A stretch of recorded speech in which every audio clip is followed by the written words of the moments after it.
mag-unboxing at mag-review tayo ng angle grinder na binili natin dito sa Shopee, yung Bosch na angle grinder kasi nasira na yung ating angle grinder na makita. So, nag-try tayo ng Bosch grinder. Madali kasi nasira yung makita na angle grinder, kaya subukan natin yung ibang brand. Ito yung Bosch.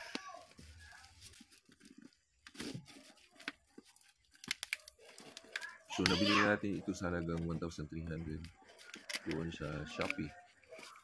Tingnan natin yung anong mga freebies yung nasa loob nito.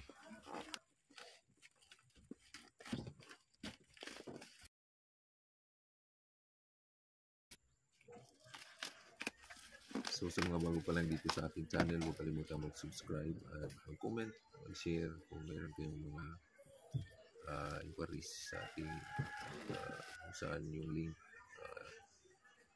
comment na kayo. So ayan, malapit lang, open natin. So ayan, yung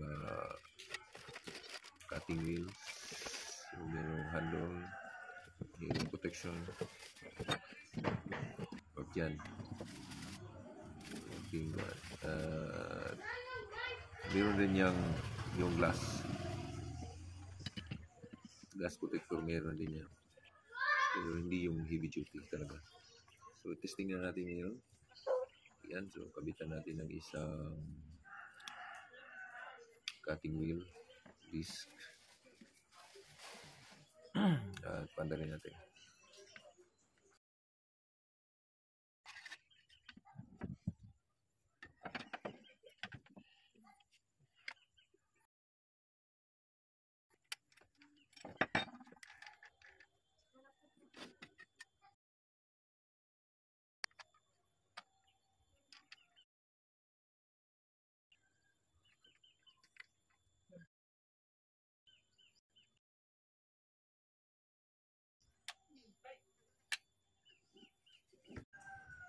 Okay, so yan, nakabit na yung ating cutting wheel. So saksak na natin.